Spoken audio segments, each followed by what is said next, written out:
Check, check.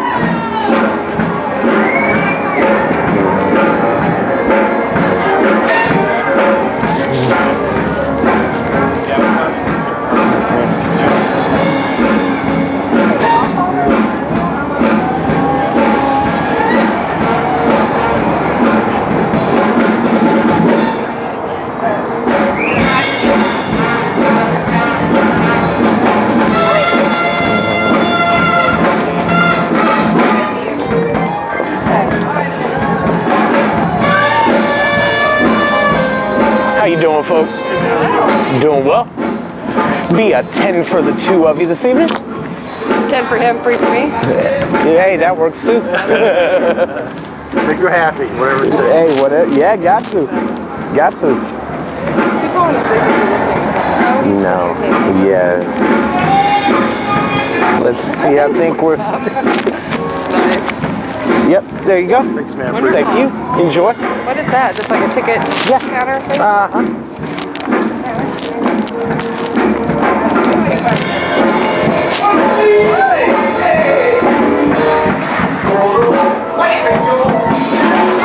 How you doing, sweetie? Good, how are you? Doing fine. Did a single girl come in yet? Have you noticed her? Last no. 10 minutes, no. I haven't noticed. And she's in her car, I gotta call her. She beat me. Man, I can't ask for a better night. I know, this is nice, huh? You're on your parka. I know, right? I've got it. And can I pay at the bar? Yeah, that's fine. So are you inside? Okay, I'm coming. All right.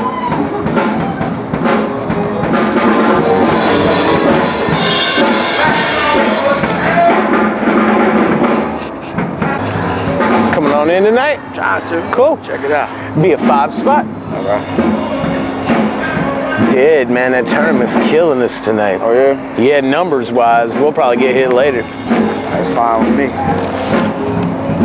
Yeah, because you know, normally you can't get into this place this early yet. Okay. What's that band called, I think it's Cold Sweet. Oh, Cold Sweat. Yeah. That is... It's next Saturday. Yeah. Ain't it good? Dope. Like R&B and all that type of I'm sorry? Like R&B type music or? Blues, man. Yeah, soulful blues, man. Yeah. Pretty good, huh? Yeah, dope, man. We don't have a bad band, period. Who else should I try to check out? Man, these 3, Cadillac, Brody, and Cold Sweat, are dope. Janet Jameson is too. And so are Monique and Rick. Shit, man, take a calendar with you. Yeah, I looked it up online. Oh, for sure, man. Yeah, if you grab a calendar, I'll even circle my recommendation. But we don't have a bad band, period. Trust me. Trust me. It's okay. It's all right. Have a good night, sweetie. Thank you. You done dancing?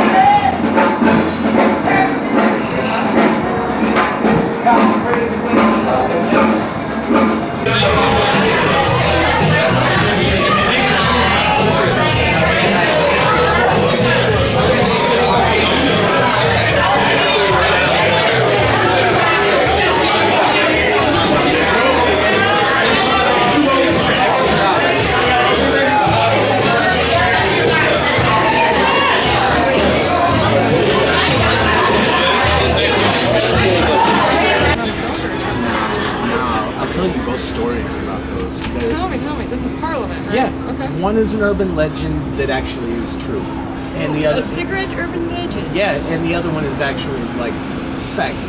These were created in World War I. Okay. They were created for gunners. They're the only cigarette you can bite down on. Shooting a gun without pressure. Like, totally. Yeah, annihilate.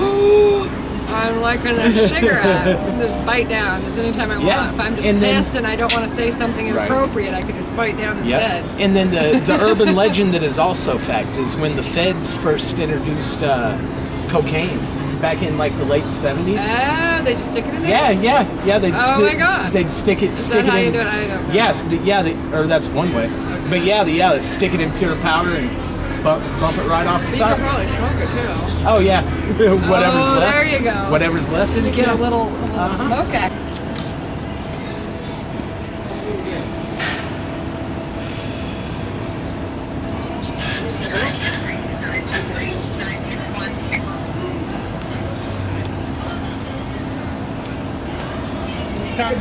We have to go back to that bridge with the cable bridge. Does this road just take us that way? No. The one with the one off 35 and Front Street. How do I get there? Actually, if you'll, this is a two-way. See where that car is right there? Yeah. Head down that way, take a right. Take that right, yeah. And then just hop on 35 north, and that'll lead you right over that bridge. Okay, so that right down there, that second stop sign? Yeah, not the first one.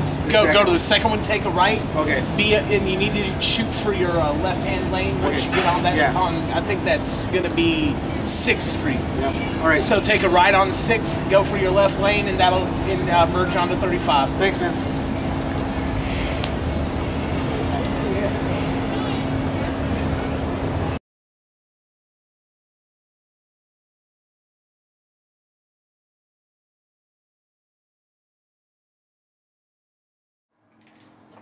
Realize what's happening here? It's beyond writing and rhyming.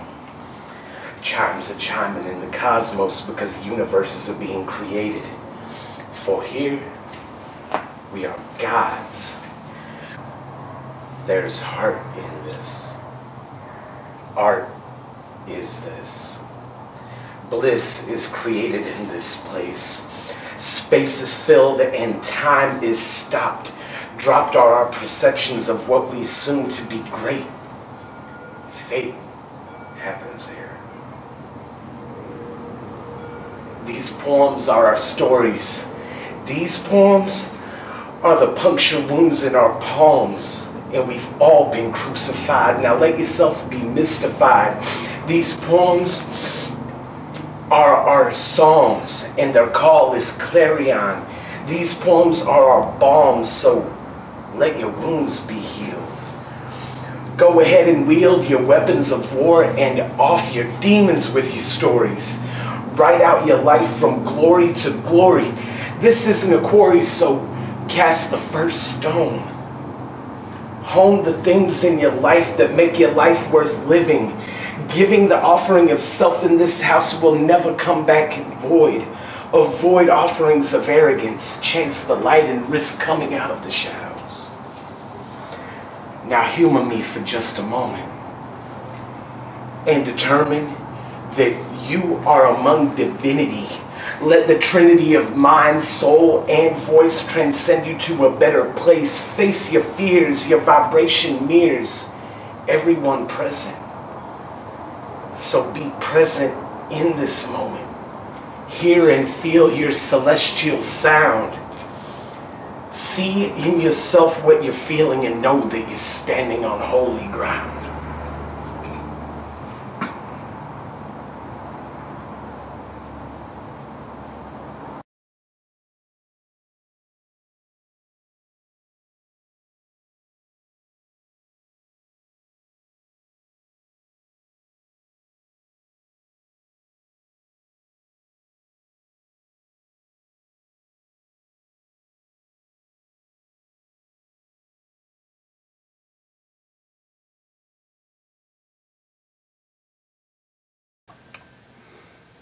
What do you mean I'm too intense for you? Say what? You don't want to be with me because of it? You know, look, I'm about to go to work and you're not putting me in a good spot to be able to do my job, so we're going to have to talk about this later tonight. But think about this for a second, and then I'm going to go. Most women would kill to be with a man as passionate as me. No jealousy card played. It just is what it is. I'll holler at you later.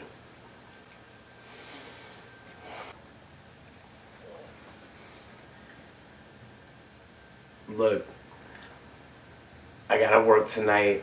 I'll be off about 1:30. But I do have this bottle of Jack sitting here, so if you want to come by after I get off. Yeah, we could do that. Get at me. I'll get at you later.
Always keep your hands up. Protect. Yes. Always keep your hands up. Jab. Cross. Jab. Twice. Good. Again. Combo.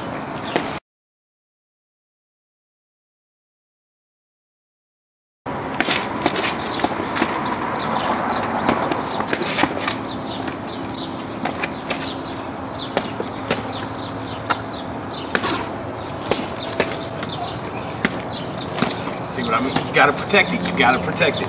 Every time you cross, I've got the jab wide open. You always gotta keep that glove up. All right.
From day one, I mean, I met him through a former student of his who's a mutual friend of mine, and come to find out, on the day that we met, he'd been following my work off, you know, for years. Like, how long have you been doing poetry? Oh, wow. I think the first time I jumped on a mic was Jazz Poetry Jams, November 2004. 2004. So almost 8 years. Everything here in Kansas City? I mean, are you from here though? Yeah, yes, yeah. A little bit here and there. I've done some rhyming in Chicago, St. Louis, New York. I mean, mostly East. I mean, but via the internet, you know, in different online poetry forums I'm on. I'm semi-nationally known. I just need to get to the cities. So what's your goal? I mean, is it you do it for the love of the word? Yeah, I do. Harold and I have like career. I'd love this to be something that could take me to a career, but if it never does, I'll still do it. I mean, you know, in this day and age, I mean, you've got to be realistic. It isn't like I can turn around and go quit my job tomorrow, although I'd love to. or at least my day job. I mean, I'd still stay on and work at the Phoenix just because that's what I love doing. So you have more than one job. So you're a bouncer. Yeah, and part-time. And yeah. What else do you do? Right now I'm just working at a call center doing customer service. That's awesome. That's my favorite kind of work, honestly. I mean, but even at the Phoenix, that's what I do. I mean, I haven't had to toss anybody out in the 2 years I've been there. Where is the Phoenix? North or just south of the River Market, right on the outskirts of the heart of downtown. So 8th. 8th and Central. Right. 8th and Central. Yeah, best jazz and blues club in KC. What kind of clientele do you get down there? Like an older crowd? It's really diverse, believe it or not. We get I mean, when people they hear about our bar. I mean, I also do our concierge program, so all the hotels. But we have a really our early crowd's older. But we do blues at night, which pulls a younger crowd in. Really? Yeah. The young ones are into the blues. Yeah, these days. Okay. Definitely. Okay. Believe it or not, if you're coming to listen to music, you're not a meathead. You know, they can stay at that other district. But other than that, I mean, but I do. I love what I do. I love the music. The music inspires me. Man, we had a 9-piece horn section, full rhythm. Where'd you go? They've moved, but it was a church called Crossroads out on 635 and Shawnee Drive. That big old church right there off the highway. But yeah, we had a sick band. Our worship leader was this white guy from Birmingham, Alabama. So he had the best of, you know, I mean, just good Southern gospel mixed with the whole like Hillsong Vineyard, you know, worship music, and it was the best of both worlds. And I miss playing, to be honest with you. So why did you stop going to church then? I mean, personal beliefs. I mean, they changed. And I was in Bible college about 11 years ago. Studying to go into the ministry? Yeah, I was. Wow. And my beliefs changed somewhere along the line. And then when I came back to Kansas City, and I'm not going to name drop, you know, that just isn't my style, but the pastor of the church did some pretty foul stuff. And at that point, I'd been there for 8 to 10 years, and I was serving in 3 different ministries, and I was released from all of them, and I walked away, and I've really just never looked back.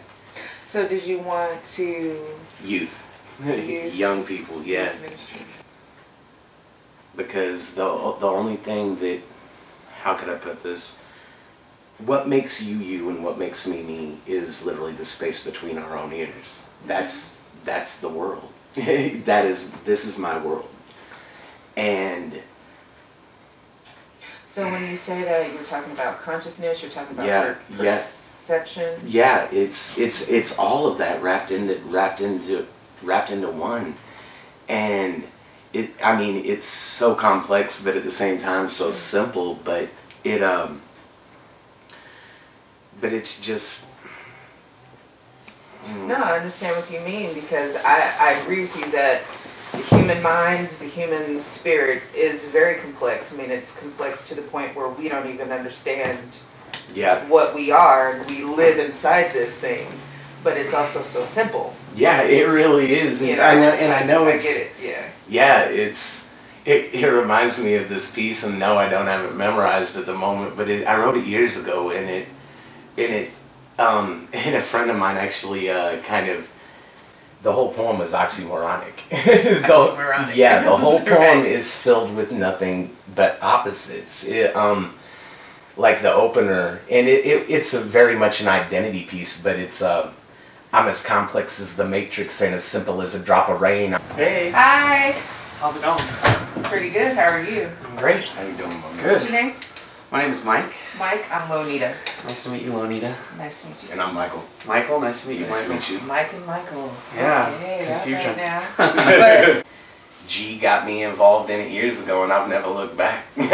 that's That you know that they're a part of. There's, and I don't think it's the people that run the venues that encourage it, but it's like so many people go to one venue to be seen and another venue for this, and then ULIT has been, the ride or die poets, for years, Right. and it still is that. right. I don't think I've been to a ULIT meeting. Or are you involved in the poetry scene too? No, not at all. Not at all? No.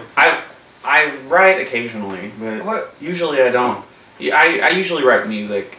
That's usually how I express myself. When I come Nice. home and I'm just frustrated, I just get on my computer and I just write.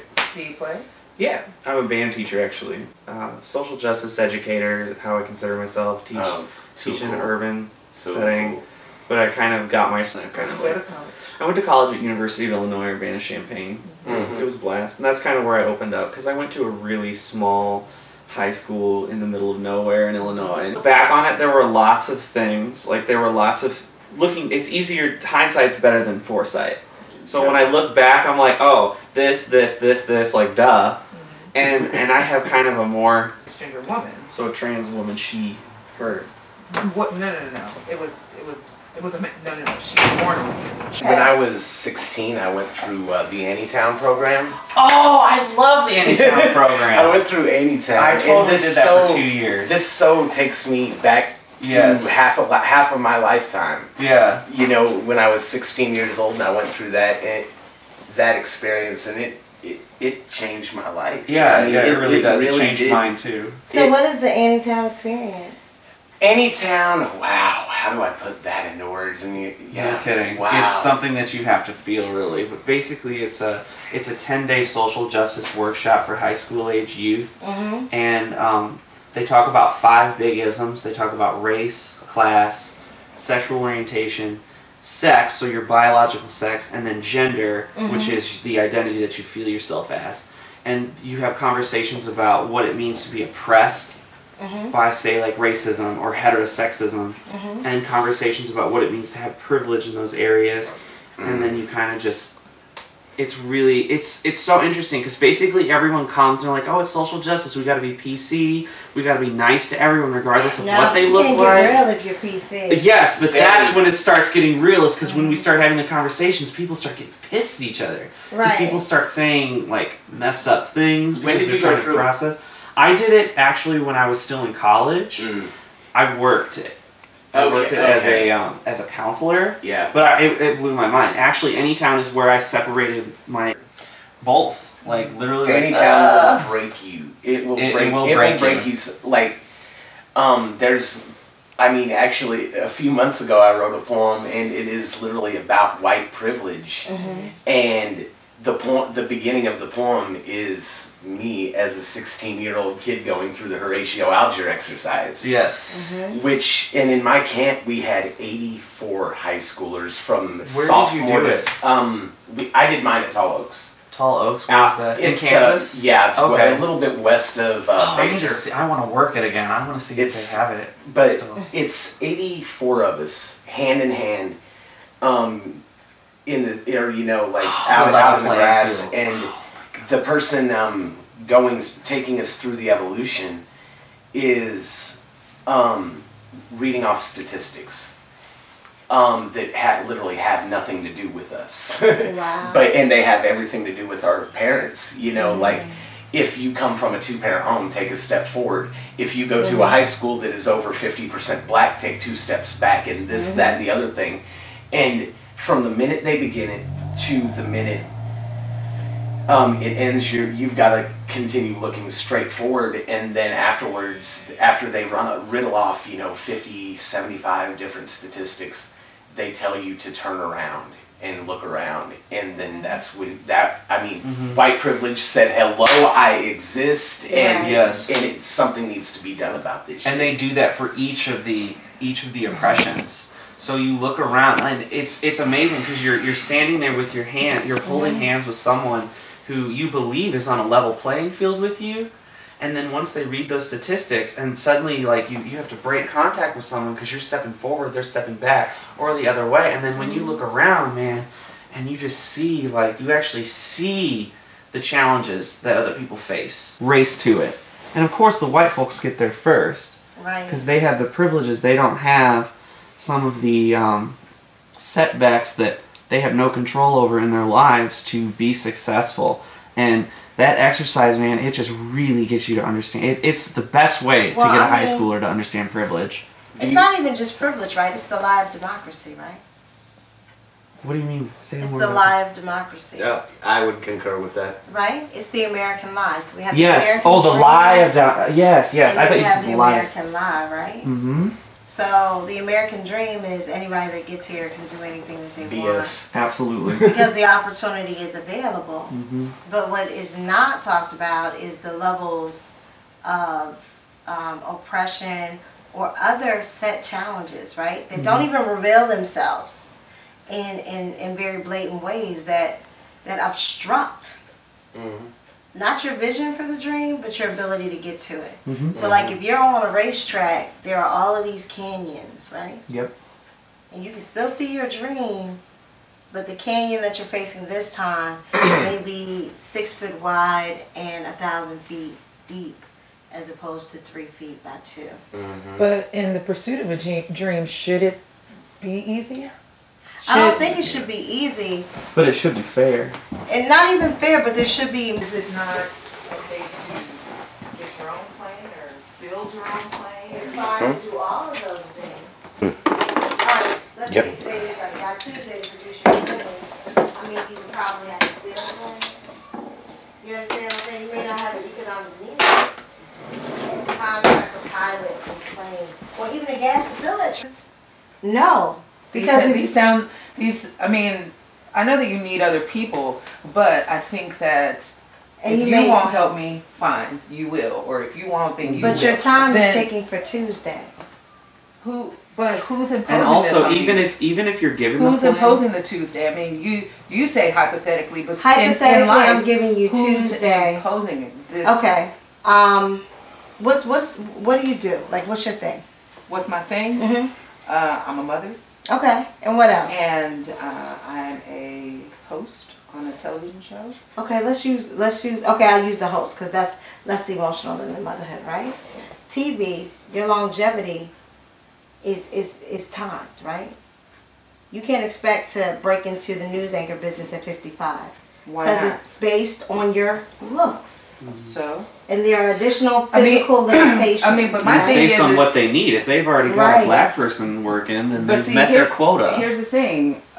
Me personally, I mean, because I have a lot of friends who are in the industry and ones who are getting older, who are black women, and I'm getting old, and you know, they're not going to want me. They want all the 20-year-olds, and it's like, well, why are you allowing these limitations to be imposed on you? She can, because I believe that you can pave your own way. Y'all have y'all way that y'all been doing it for 10,000 years. I'm gonna come up with the new way, like Tyler Perry did. I mean, we have all these examples of people who say, you know what, you set the rules, but I can't abide by them. Right. And they end up far more successful. It's a very Tyler Perry's the very first black man to be a studio owner in Hollywood. So let's think about Tyler Perry, right? All right. So as a prime example in my field, I'm a writer, right? So my dream is to be a literary writer, which I'm trying to fulfill right now. But a part of that dream includes being recognized and respected by the industry. Tyler Perry may have a movie house and millions of dollars, but he's not respected by his peers, and he's not really welcome in that environment. So if your dream includes acceptance, you can override these obstacles, but it'll be at the expense of a modification of your dream. Just like you can be a newscaster at 55, but you may not be on a national or international network. You may not even be on a cable network. You may have your own syndicated network or your own syndicated show, and you can fulfill that dream, but there's still a modification to that dream. And what privilege does is that privilege allows you to access your dream the way you want to without the modifications. Not all black people in this country come Not from a slave all lineage either. black people do not, right? But if we talk about 12% of the population, even if only 10% of that population is of descendants of slaves that have not inherited financially or have not inherited generational poverty. And my son is the color of your pants, but he don't feel slavery like I feel it, and he don't see it like I see it, because his experience is his grandparents came here, they got opportunities, and they were successful. And I keep saying to him, but you have to remember that this success, it can be accessed by people that are coming in, but not always by people that are born here.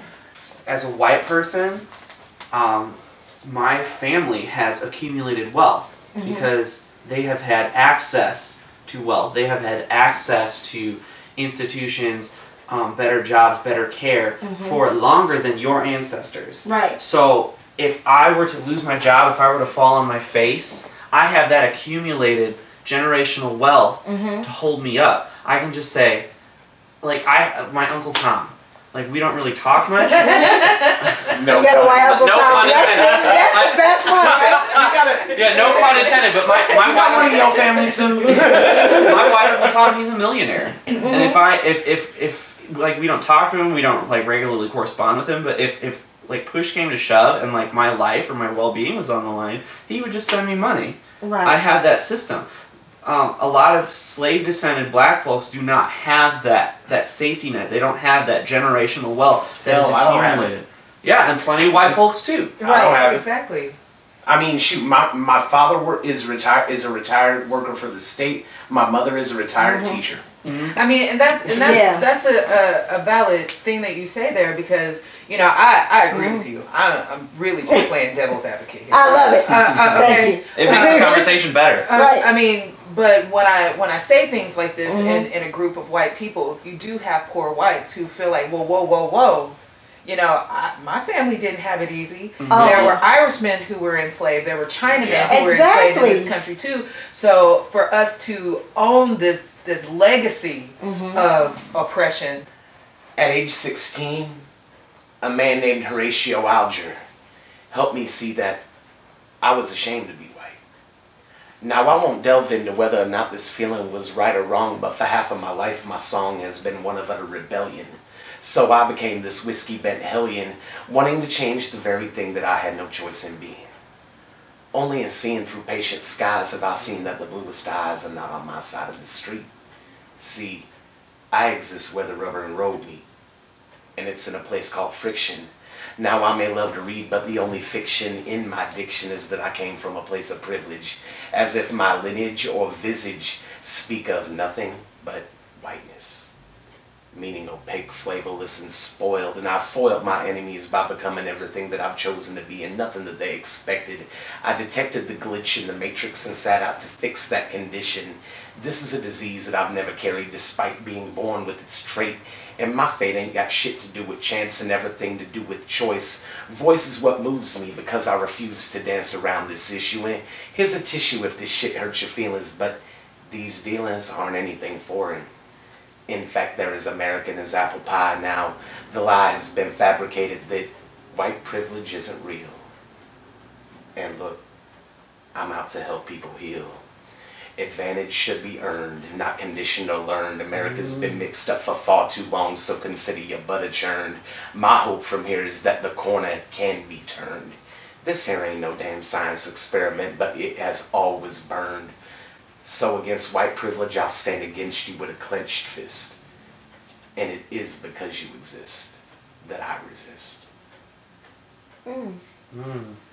That's nice. I mean, I like that a lot. I mean, it took, that piece took, it was hard for me to write it. So what happens in It's a club? hard to talk about. I'm sorry? What happens in a club when that happens? Like I've done it a few times.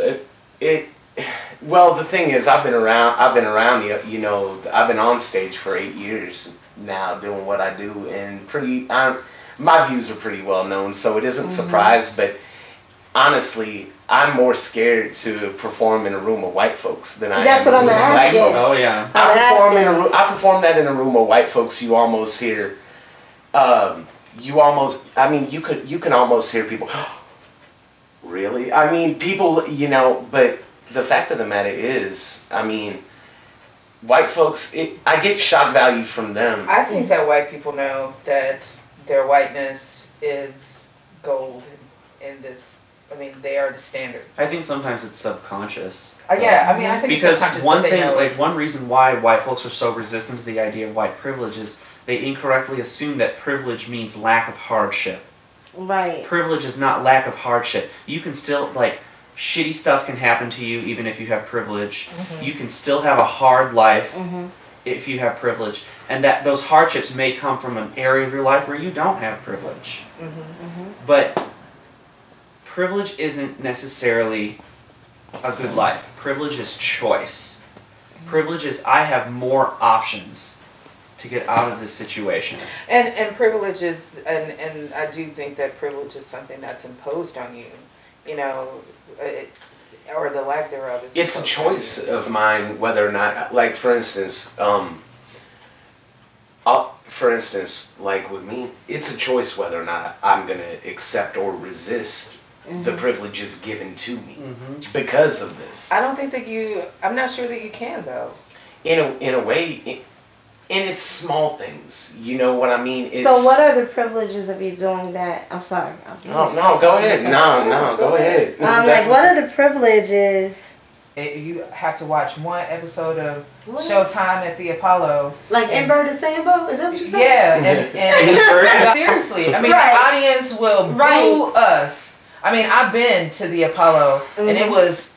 For what? You sang or something? No, in the audience. Oh, okay. And it was a little girl and a little boy. She was 5 and he was 3. And they sang the Fugees' rendition of Killing Me Softly. Killing Me Softly. And they booed those babies. No! Word. 5 years old and 3 years old. She's 11. They booed her. Wow. But somebody white come on there singing out of key, but doing all this. And it's like, seriously? It's internalized racism. It's internalized. We love it. Devaluing We love it. of your own. So do you think you benefit from that? I wouldn't call it a benefit by any means because in my eyes that benefits no damn body. Okay, we'll talk about that negotiation because I had somebody call me out on that too. Said, am I getting props at KU because I'm the black girl they got.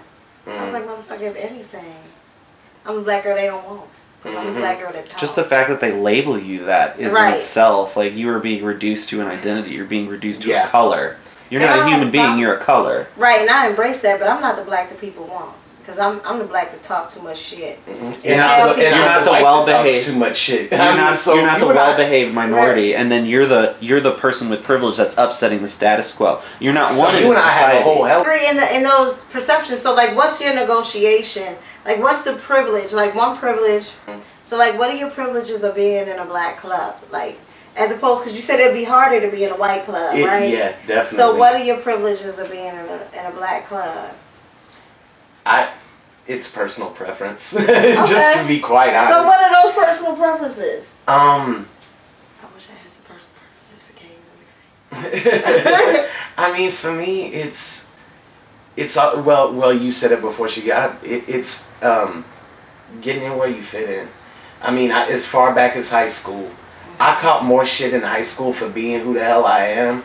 Which is what? I mean, for being who I am. I mean, just for like, I was never the long-haired kid, you know. I was never I mean, I won't say never, because yeah, I was. But when I started growing as a person and becoming something, I mean, I got called a wigger by people that look like me more than I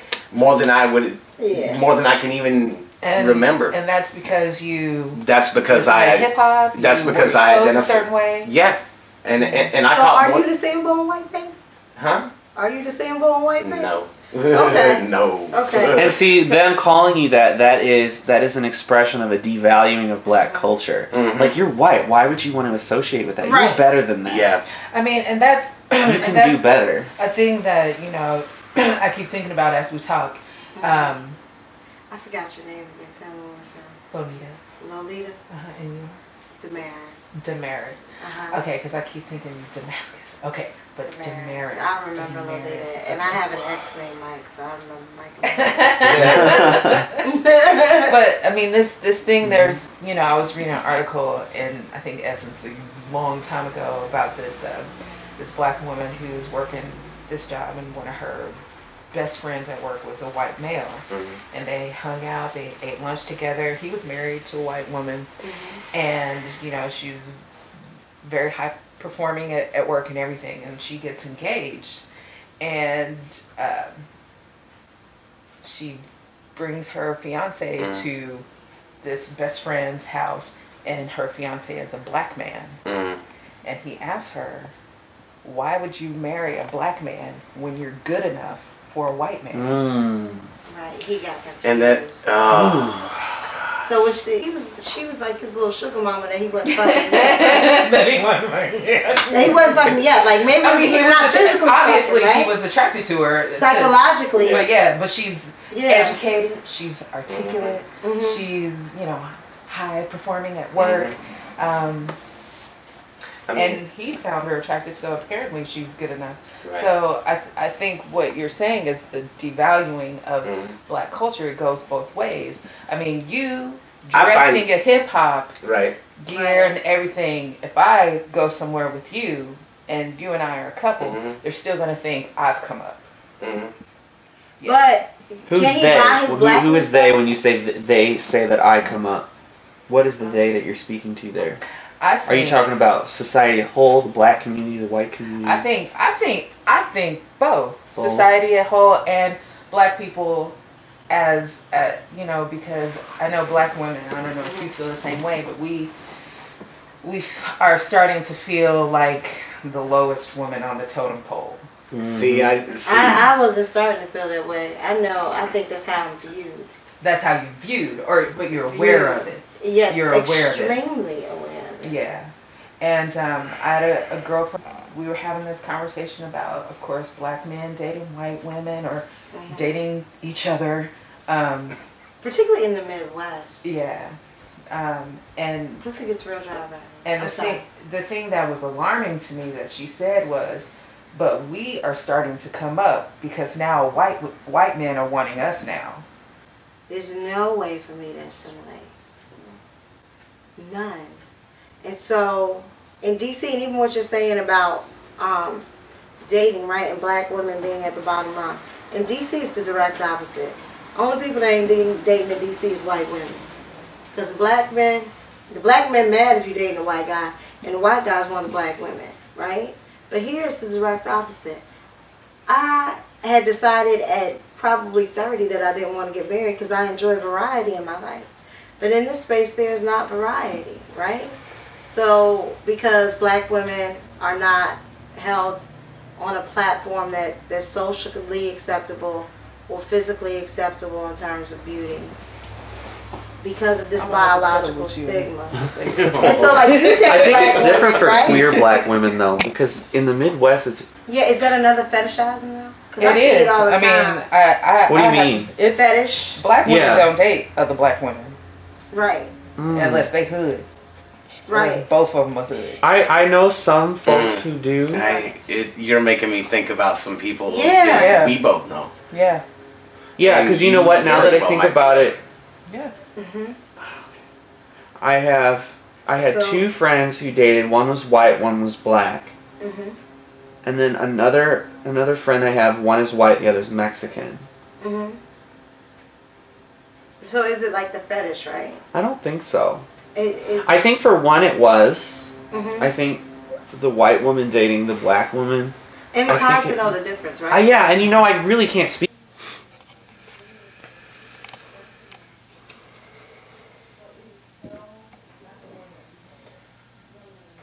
Realize what's happening here. It's beyond righting and wrong. chimes are chiming in the cosmos because universes are being created. For here, we are gods. We were created by the creator of creativity and commission to create creations that bring about catharsis. There is heart in this. Art is this.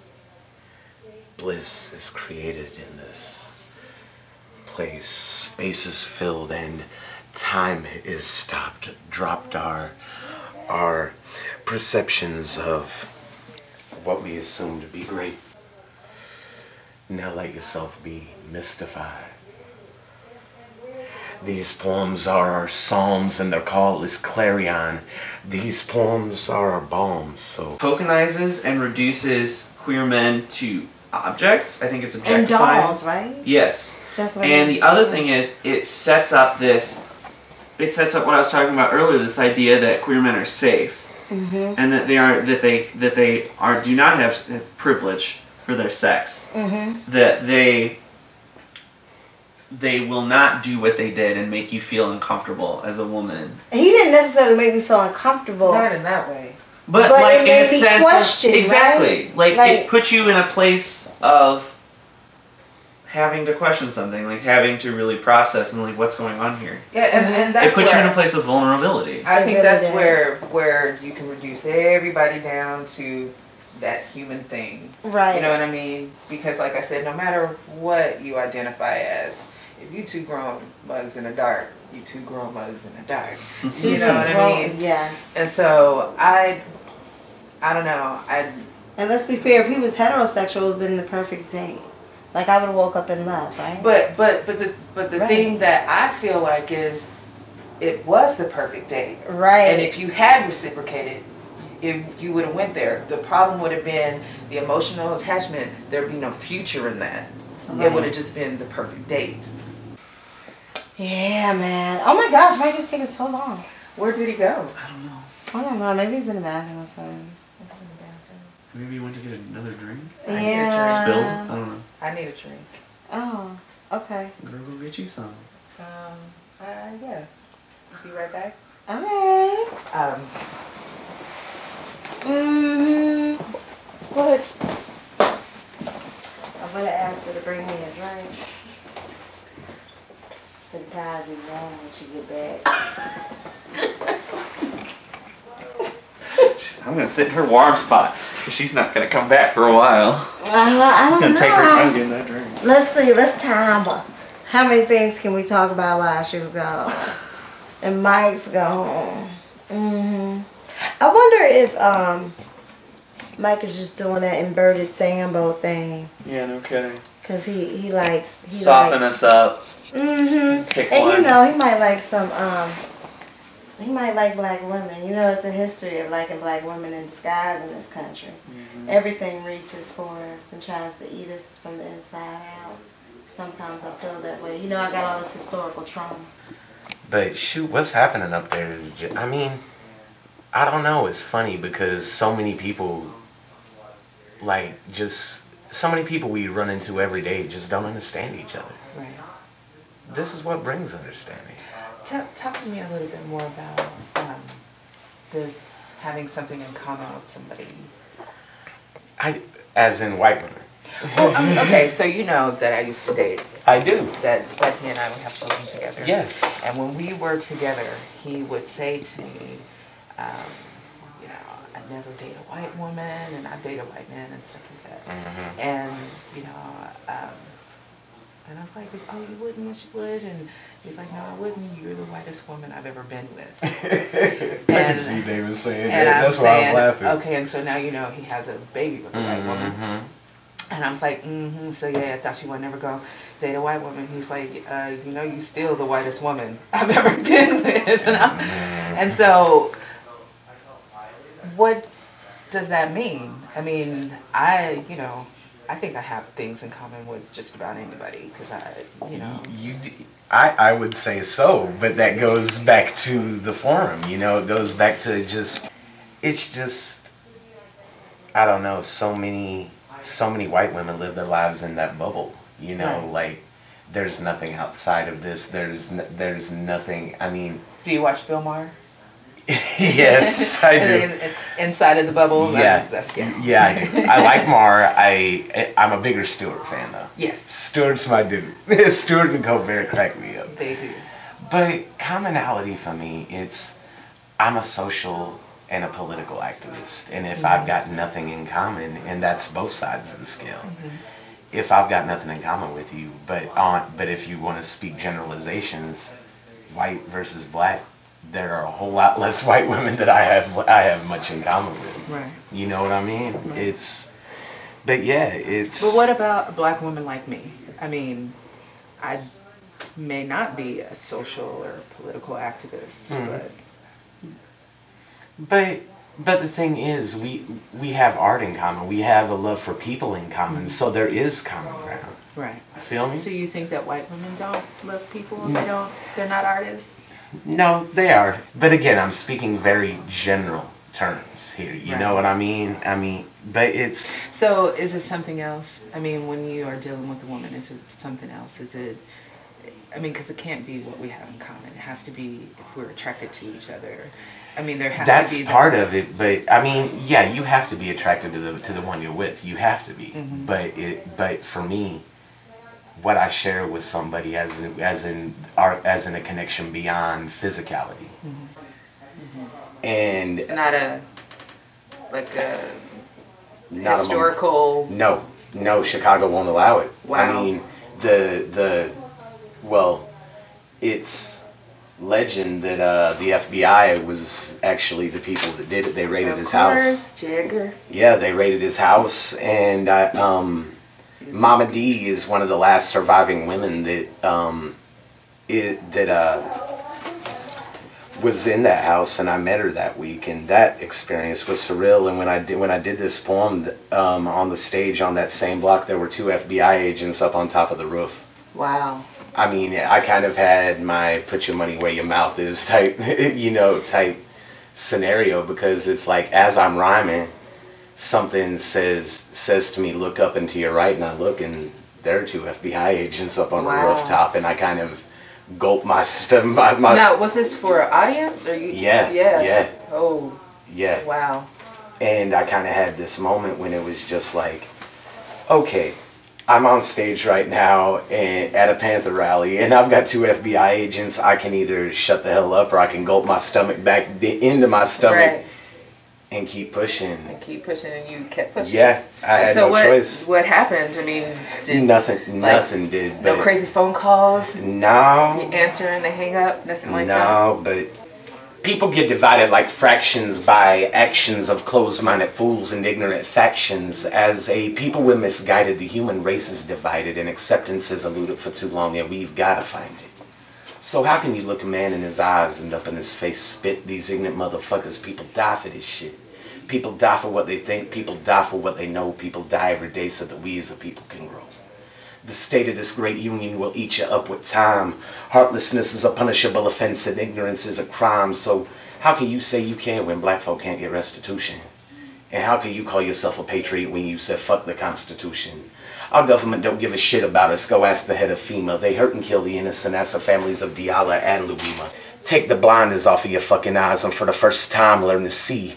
See things for what they are, and see that we're not free. Get your ass outside of the matrix and see what my eyes see. I'm sick of Illuminati moves. I'm sick of this puppet ass clown, and my parents don't make enough loot, and I'm sick of being held down. So fuck what you heard. This to me is not a game. We gotta bring the truth out, call the shots, and show no shame. We got wiretap and Homeland Security, Illuminati bullshit. I've been on this road for far too long, and yo, this is one that I'll never quit. And I won't quit telling truth when all we're told is lies. And I realize politicians are asses, but yo, their egos are supersized, thinking they untouchable, and Shaitan's got their back, saying they spit gospel when all they say is whack. Yo, the burden that I carry is seriously heavy, and Bush is a lie. Go as the cracks in the levee. pussy. I know these lines that I'm spitting are cutting like a sword, and I hope they slit his fucking throat for the folk in the 9th ward. They run our president like a puppet and play him like a pawn. They and all their flesh shall solely Shaitan spawn, and our president's a pussy and he sold our country out, so fuck your Patriot Act. Will this shit ever change? Yo, this I really doubt. We got a lot to say, but this ain't about our talk, and we gotta bring the truth to all, and with our feet walk, the shit's gonna get chaotic, and yo, the lines have been drawn. And until the day I die, this is my anthem and my song. Washington disguised as friend is our biggest rival. I do this for all people and for our own survival. This deep in my gut is forever and steady brewing. And America don't stand for shit no more, so fuck the State of the Union. I tried to retire that one, but it don't work too well. Oh, this is crowd pleasing. Mm-hmm. So do you have any sexier poems? Not in the dome. Not in the dome. Not in the dome. You memorize these hardcore political poems, but you don't. I do. I've forgotten more poems than I can. I mean, I've forgotten so many poems, but I never get rid of. But I'll do something else for you. I won't say it's a love poem, but it's definitely a little less edgy. It's called Concepts. What exactly is freedom? Can you accurately define peace? See, peace is something mental, and freedom is only in your mind. See, these things are not of the tangible kind, so render yourself blind, and I'll tell you what you'll find. You will discover a new realm of consciousness, never to be plagued again by this world of nonsense. This is the world's best crossover, and it will break down your defense. Apologetics no longer needed, but ethereal optics are strongly heated. Forget your offense. Now, all is at your fingertips. No need for pointless promissory notes. No dollars, no cents. I mean, this is a poem about concepts. Not precepts, not forceps, although this shit is surgery. And ain't no one telling the whole damn truth, no politician or clergy, so open your mind for you, and once in a while remember me. Forget everything you thought you knew and seek what your eyes cannot see. See, peace lives on the inside and freedom is her neighbor. Don't look for these things outside of yourself, because you will never find them, for these two concepts ride on the wind, but within yourself you can bind them. Your peace cannot be stolen and your freedom cannot be taken. So imprison me on this day, and at this moment I'm at peace and I'm free. And that can never be shaken. Wow. You know, think about the environment. Kind of performing for a community that you want. Because there's a lot of poems. Want to fuck. Yeah, there's a lot, and sex is a huge motivator and a huge currency, right? Mm-hmm. Like, I like smart, crazy men, so I gotta be smart, not necessarily crazy too, right? Mm-hmm. So, do I perform in academic communities with my Barbie aesthetics, my 3 codes of blonde, because I like smart dudes, I like pretty women. Is he trying to get some yoni? I don't know. And blonde doesn't make me pretty, by the way. I do recognize that he got up and left the room, and then one of the targets of his poetry got up and left with him.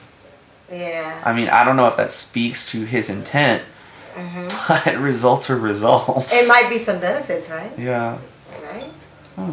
I don't know.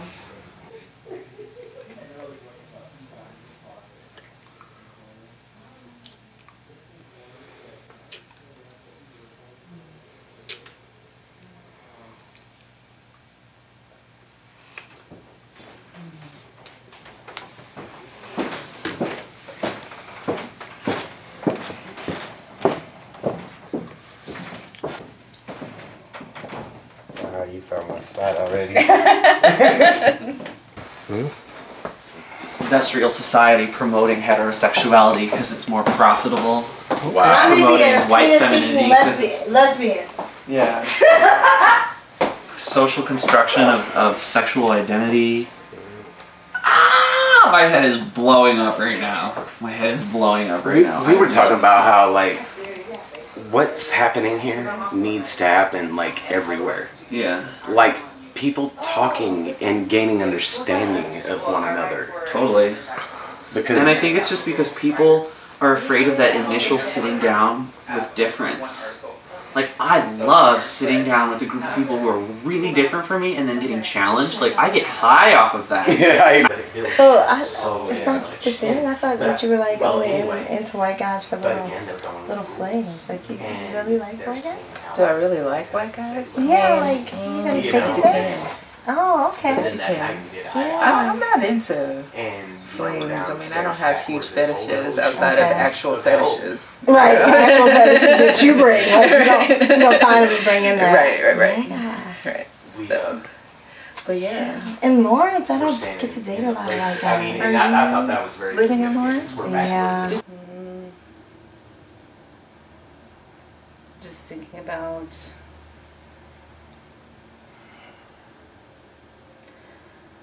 present, thinking about the future, you know, where they intersect and, you know. Yeah. I mean, I don't know, it's, pasts have a way of sneaking up, but there's really nothing in my past that really affects me anymore. Everything's about the decisions I make now and how they're going to affect tomorrow. I mean... How does your past not affect you? I mean, I've grown from it, but I've grown to the point of where I am now and my perspective now. And that's in the... I mean, it doesn't necessarily affect me anymore, as in, it doesn't bring fear to me anymore. My past doesn't cause me to be afraid of what I've got going on right now. But it used to bring fear to you? Yeah. Why? Just, I guess in my line of work, you know, I mean, being, I mean, good God, I've been living my life on the other side of the sun for almost 10 years. On the other side of the sun? What does that mean? Night. Ah. Yeah, I've been just this... Living a vampire lifestyle, eh? Uh-huh. But, you know, it's just, when I was young, when I was in my early 20s and I started getting involved in this business, I was not, you know, somewhat naive, and there were, I mean, I made some mistakes along the way and they hurt, but just in those hurts are what caused me for a long, long time to be afraid of what I've got going on now. What do you have going on now then?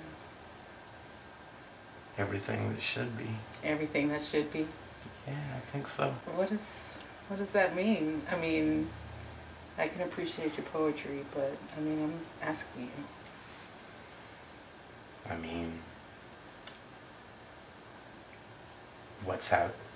everything that's happening now is everything that I feel should be. The only thing that is happening right now is in this moment.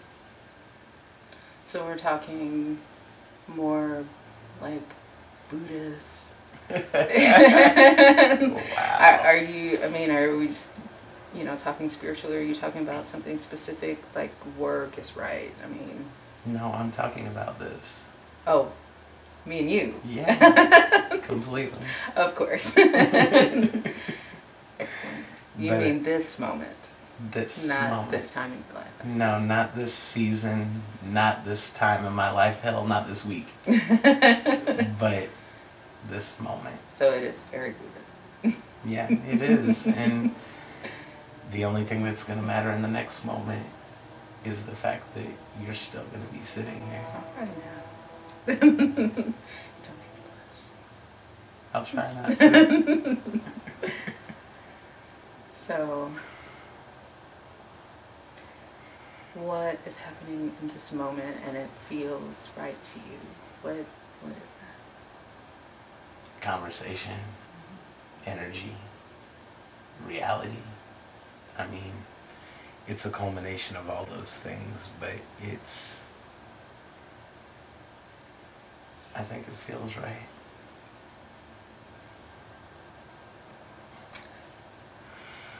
I mean, all you can do is live every moment, and live every moment. Do you meditate? Yeah, very much. Like in the lotus position? Yeah. Actually, I do. Meditation, yoga. Really? Yeah. What kind of yoga do you do, or do you just do poses and? I mean, this causes this, and yeah, so pretty much. So you do it for exercise? Innocent? No. The exercise helps, but it's everything but the exercise is why I do it. It's the fact that it's a way to center your energy, and then further send that centered energy into the world around you. Mm-hmm.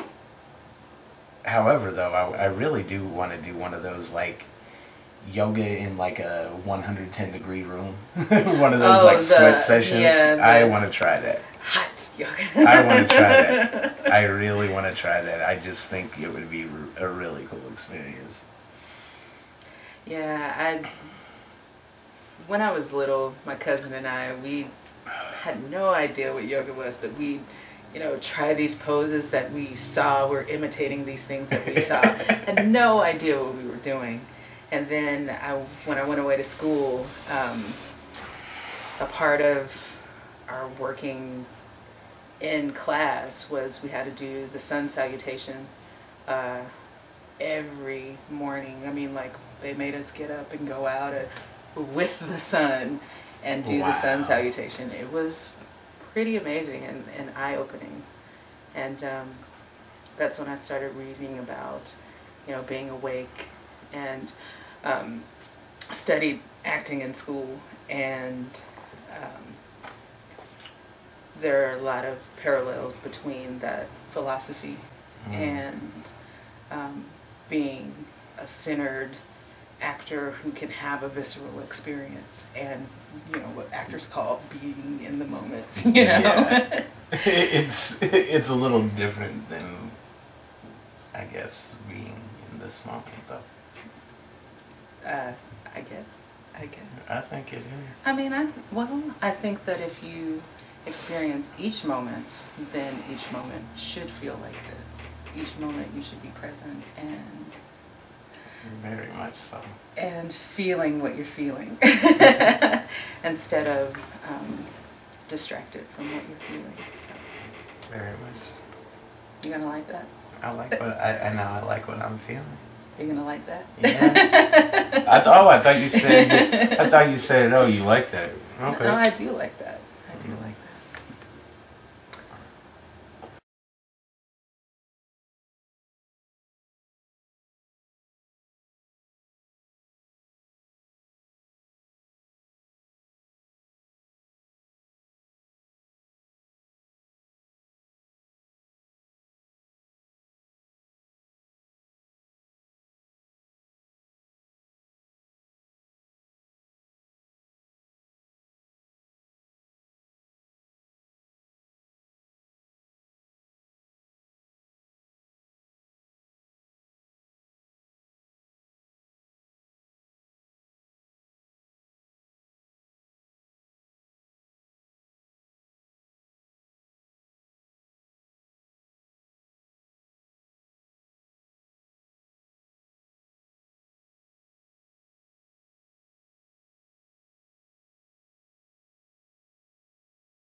I know, I shouldn't just be going up in your cabinets.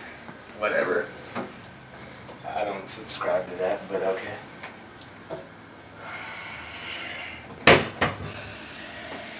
Do you have a pet?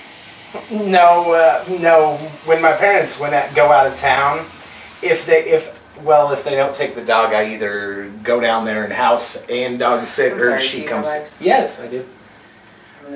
There was one time she had to come up here because they were getting their hardwood floors redone. I couldn't have Gabby up in the house high. Aw. That's my girl though. Mom come to pick me up this morning. Damn it. There. This flag. Well, I'm a U.S. veteran, and you know, I willingly joined the service when I was just out of high school, and I mean, I've been all over the world, but based on the views that I have adopted since that day, since that time of my life, this is the only flag that I'll ever fly in my home again. This is the king of rock and roll. And honestly, it sort of annoys me that so many folks within the black community don't get it. They don't get it. So many people I've met, when I try to talk to them about Hendrix, they don't get it. Because so many people within even the urban community, regardless of ethnicity, they can't understand that, you know, for lack of a better way of saying it, and even this phrase is one of my pet peeves, but black music didn't start with hip-hop. I am revolution. I am Che. Call him a fascist. Call him a socialist, but this man is the epitome of a revolutionary. Bob Marley, another absolutely poetic man. His lyrics, his life, everything he did, and everything he did was about people. It was about enlightenment, it was about freedom, and it was about love. My grandmother died in an old folks' home, and I watched her life and her memories leave her. Like I said, my first fight was in that town, and it was because I wasn't like them.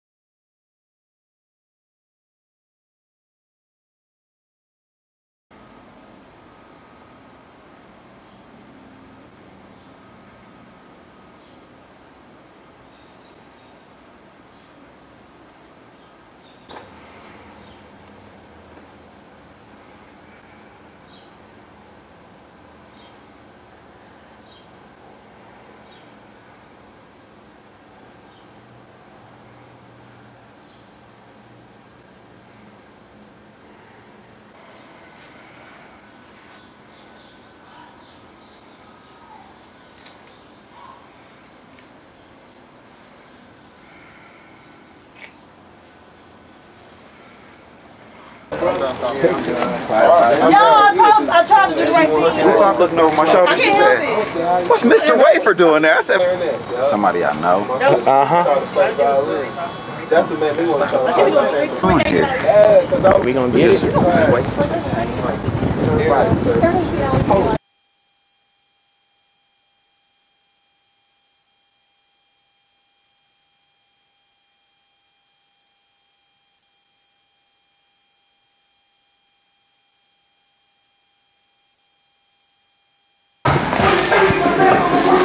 Peace.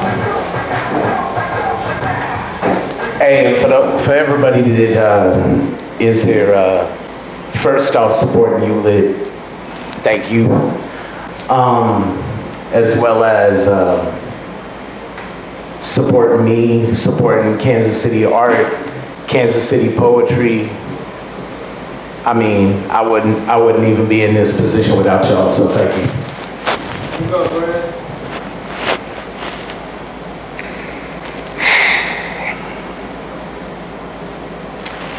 At age 16, a man named Horatio Alger helped me see that I was ashamed to be white. Now, I won't delve into whether or not this feeling was right or wrong, but for half of my life, my song has been one of utter rebellion, so I became this whiskey-bent hellion, wanting to change the very thing that I had no choice in being. Only in seeing through patient skies have I seen that the bluest eyes are not on my side of the street. See, I exist where the rubber and road meet, and it's in a place called friction. Now I may love to read, but the only fiction in my diction is that I came from a place of privilege, as if my lineage or visage speak of nothing but whiteness, meaning opaque, flavorless, and spoiled, and I foiled my enemies by becoming everything that I have chosen to be, and nothing that they expected. I detected a glitch in the matrix and sat out to fix that condition. This is a disease that I have never carried despite being born with its trait. And my fate ain't got shit to do with chance and everything to do with choice. Voice is what moves me because I refuse to dance around this issue. And here's a tissue if this shit hurts your feelings, but these dealings aren't anything foreign. In fact, they're as American as apple pie. Now the lie has been fabricated that white privilege isn't real, and look, I'm out to help people heal. Advantage should be earned and not conditioned or learned. America's been mixed up for far too long, so consider your butter churned. My hope from here is that the corner can be turned. This here ain't no fucking science experiment, but it has always burned. So against white privilege, I'll stand against you with a clenched fist. And it is because you exist. I resist.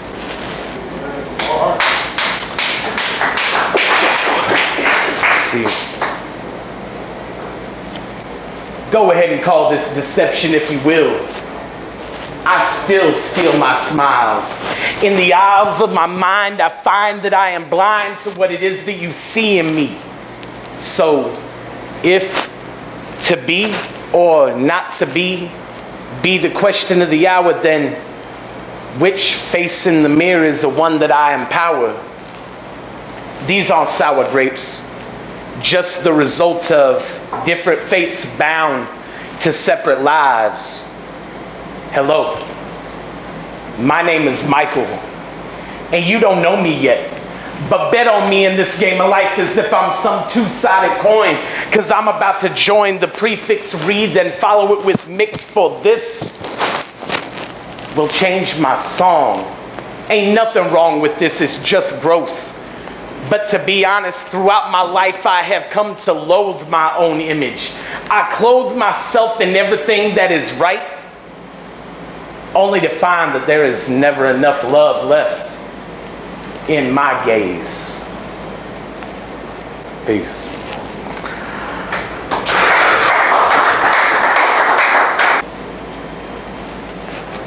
Do you realize what's happening here? It's more than writing and rhyming, because chimes are chiming in the cosmos, because universes are being created. For here, we are gods. We were created by the creator of creativity and commissioned to create creations that bring about catharsis. There's heart in this. Art is this. Apart from this, our lives run amiss. Bliss is created in this space. Hone the things in your life that make your life worth living. Giving the offering of self in this house will never come back void. But avoid offerings of arrogance. Chance the light and risk coming out of the shadows. Now humor me for just a moment and determine that You are among divinity. Let the trinity of mind, soul, and voice transcend you to a better place. Face your fears. Your vibration mirrors everyone that is present, so be present with me in this moment. Hear and feel your celestial sound. Please, for the love of people, see what it is that you're feeling, but know that you're standing on holy ground.